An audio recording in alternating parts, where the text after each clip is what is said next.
Manifestation des ferrailleurs de la commune d'Abobo, ils s'insurgent contre la fermeture de la casse de la dite commune.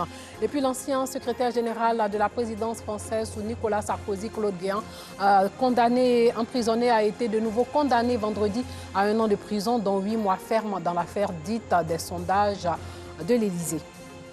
Bonsoir et bienvenue dans le journal. Des artisans ferrailleurs ont manifesté aujourd'hui devant la mairie de la commune d'Abobo. Ils s'opposent à la fermeture de la casse du quartier Anador de la commune d'Abobo. On en sait plus avec nous, Sangaré Aziz Guiré et Anissette Konan-Blessing. Magasin fermé, rue déserte, présence remarquable des forces de l'ordre, la mairie d'Abobo a connu un début d'après-midi mouvementé. Une manifestation des artisans ferrailleurs qui s'insurgent contre la fermeture de la casse du quartier d'Anador à l'entrée de la commune d'Abobo. C'est des milliers de personnes qui travaillent dans la casse. Ça vaut 20 000 à 50 000 personnes. Si on dit nous, on n'a qu'à rester à la maison comme ça, et même, voit que ça ne nous arrange pas, ça arrange personne, même eux-mêmes. Si on dit 50 000 personnes, on n'a qu'à rester à la maison sans travail là, ça arrange personne. Il y a des pères de famille. Elle nous donne le temps un peu pour trouver d'autres coins, pour arranger, pour qu'on va prendre nos marchandises pour aller là-bas. Parce qu'actuellement, il n'y en a plus de la place. Il n'y a plus de place pour les gens des casses d'Anador. Maintenant, pour qu'il va trouver la place à elle, les gens d'Anador, dessus, il va trouver la place. Nous, on va faire quelques jours pour vider nos magasins. Tout ce qu'on demande à la dame, on demande à elle pardon. Elle n'est qu'à avoir pitié de nous. Le RG nous a dit que la négociation n'est pas à l'ordre du jour. Donc on devrait quitter les lieux. En quittant les lieux, on nous dit qu'il y a un site en d'autres. Nous, on n'a pas été informés. Ce n'est hier qu'on a reçu l'arrêt municipal. Cette fermeture fait suite à un arrêté municipal portant interdiction des activités des ferrailleurs et garagistes sur le périmètre du quartier Anador-Bonko, le long de la voie express et de toutes les voies à grande circulation. Cet arrêté municipal, datant du 3 janvier, est irrévocable selon Siaka Kone, 3e adjoint au maire de la commune d'Abobo. C'est ce qui a été arrêté, il faut qu'il parte. Et on a mis en place un comité. Avec eux-mêmes, ils sont membres de ce comité. Comité présidé par un conseiller municipal qui est dès lors un artisan. Ce comité travaille en ce moment. Travaille à leur installation, leur déménagement. Parce que ce n'est même pas un déguerpissement, hein. C'est en fait un déménagement d'un site qui est illégal, qui n'est pas approprié pour la casse, sur le réel site de la casse, qui a été créé par décret présidentiel pour eux. Et depuis, ils refusent de partir là-bas. Un opérateur a construit des magasins, certes qui ne suffisent pas. Un comité de concertation a été mis en place pour faciliter le recasement de ces artisans ferrailleurs sur le site de la casse de Ndotré. Ce sont au total 3000 artisans ferrailleurs qui sont concernés par ce recasement. La Confédération des associations féminines pour l'émergence du Sud Comoé, CAFER, pose les jalons d'une paix durable et du vivre ensemble dans cette partie du pays. Ce 20 janvier, ces femmes se sont vêtues toutes de blanc et ont sillonné les artères de la ville d'Ayamé. À travers ce geste, elles entendent inculquer aux populations les vertus de la paix, gage de tout développement. Clément Boko. C'est par une parade à travers la ville d'Ayamé que débute cette journée de la paix. Une sensibilisation au maintien de la cohésion sociale et du vivre ensemble, selon la Confédération des associations féminines pour l'émergence du Sud Comoé, CAFER. Au niveau national, il y a la journée de la paix. Au niveau international, il y a la journée de la paix. Mais au niveau régional, il n'y a pas la journée de la paix. Les femmes du Sud Comoé ont donc décidé d'initier cette journée pour commémorer la paix, la solidarité, la cohésion sociale, qui est l'un de notre leitmotiv au niveau de la CAFER Sud Comoé. Autorités administratives et élus locaux apportent leur soutien à cette initiative. Restons dans une dynamique d'instauration d'une paix perpétuelle. C'est parce que c'est en cela seul que nous pouvons avoir tout ce que nous souhaitons. Donc je voudrais engager chacun, je voudrais engager chacune aujourd'hui pour que tous les actes que nous posons, tous les éléments de langage que nous utilisons pour s'adresser à l'autre soient réfléchis, mais mûris pour que ce qui sort apaise l'autre. La CAFER représente un facteur de rapprochement, d'unité et de cohésion sociale entre les 10 membres. Aussi, l'autorité préfectorale ne peut que l'encourager et la soutenir dans ses actions d'autonomisation de la femme. Marquant son adhésion à l'action des femmes, Teki Marino, opérateur économique et cadre de la région du Sud Komoé, offre du matériel didactique à la CAFER. Les femmes du Sud Komoé entendent faire du 20 janvier une journée en blanc, une journée pour rappeler à chaque habitant du Sud Komoé son devoir d'œuvrer en faveur de la cohésion sociale et de la paix. Rentrée solennelle de la JCI Abidjan-Ivoire, plusieurs actions ont été menées par ce club service qui a évoqué des perspectives pour mener à bien les activités qu'il entreprendra l'année prochaine. Maïssa Kougaï. Une double cérémonie. La rentrée solennelle de la Jeune Chambre internationale Abidjan-Océan et une conférence sur l'entrepreneuriat, la paix et la cohésion sociale.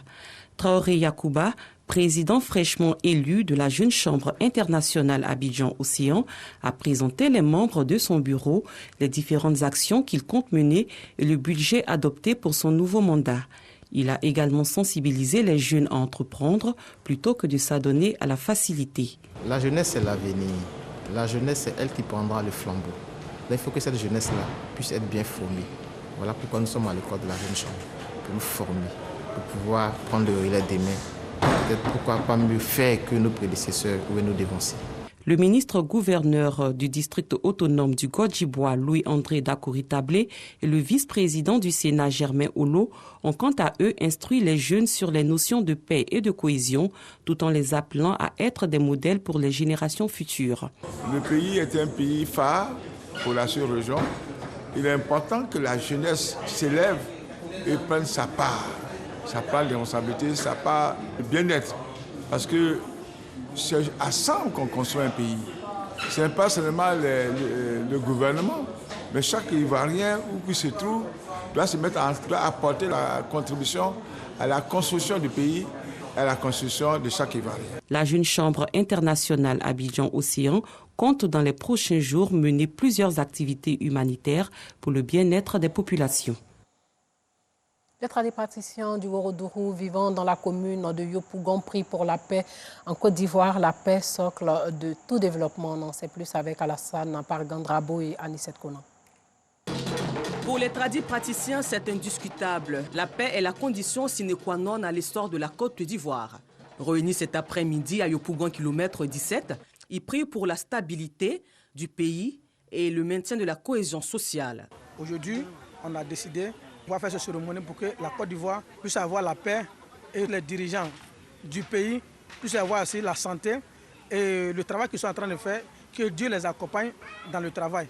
L'initiative de l'association des tradipraticiens du Worodougou vise à mutualiser les efforts des tradipraticiens autour de la promotion de la paix en Côte d'Ivoire. Qu'il y ait la paix, que nous vivons ensemble, toutes les ethnies, la main dans la main, pour qu'il y ait l'attente. C'est en fonction de ça nous allons faire notre cérémonie, pour qu'il y ait la paix en Côte d'Ivoire. L'association des tradipraticiens du Worodougou est née dans l'optique de recenser tous les tradipraticiens et se partager les expériences pour venir à bout des maladies.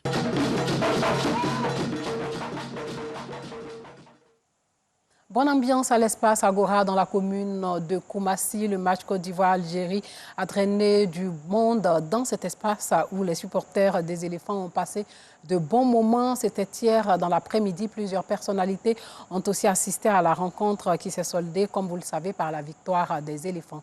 Bonfils Bédi et Jean-Sylvain Risso de RTI Sport. Ils étaient nombreux à l'espace Agora de Koumassi, transformé en village Kahane, pour pousser les éléphants à la victoire contre les Fennecs d'Algérie. Des supporters délivrés avec le but de Franck-Yannick Kessier. L'ambiance est encore plus belle quand Sangaré Ibrahim et Nicolas Pépé alourdissent le score. 3 buts à 1, score final. La performance des éléphants ne laisse pas indifférents les invités de marque. Battre l'Algérie, tenante du titre, qui a gagné la Coupe du monde arabe il y a quelques semaines, je pense que ça augure bien de la suite.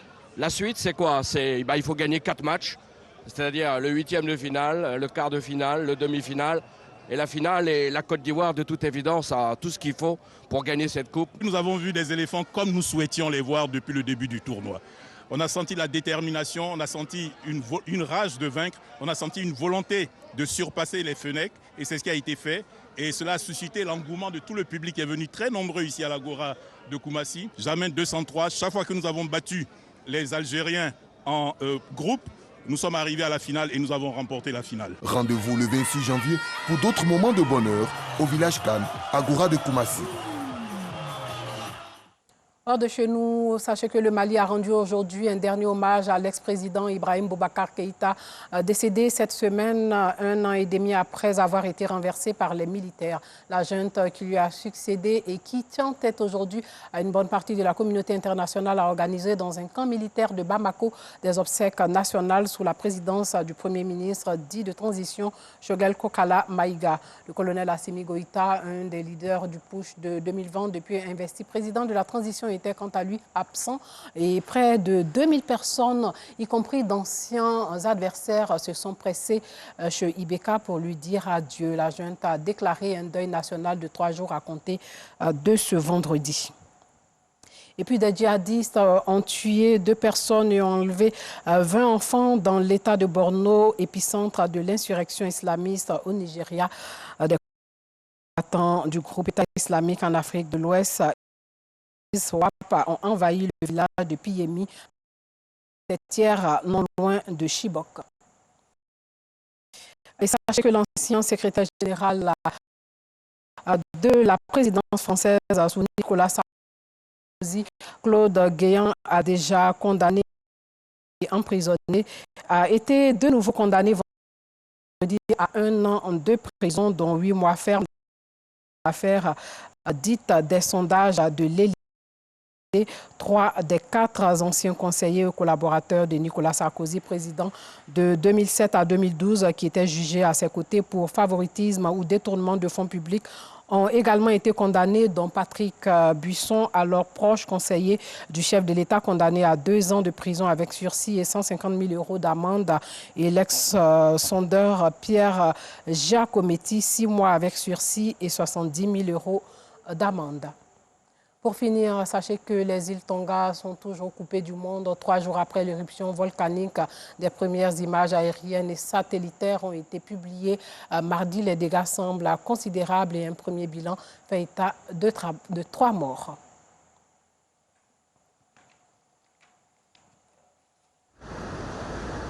Des kilomètres de plages touchées par une marée noire, 6 000 barils de brut se sont déversés sur les côtes du Pérou. Des centaines de pêcheurs sont affectés. Ce que nous voulons, c'est qu'ils reconnaissent le préjudice qu'ils ont causé à notre source de travail. Ils doivent nous indemniser. Une zone souillée sur près de 18 km². Cette pollution impacte la faune et la flore des réserves naturelles. La marée noire a eu un impact énorme, non seulement sur l'eau, mais aussi sur toutes les espèces qui vivent dans l'eau et sur la plage. C'est pourquoi nous enquêtons sur les responsabilités de cette marée noire. À l'origine de l'accident, une violente houle engendrée par l'éruption volcanique aux îles Tonga. 2 amarres de navires qui déchargeaient du pétrole brut vers la raffinerie de la Pampilla se seraient détachés en raison de la honte anormale.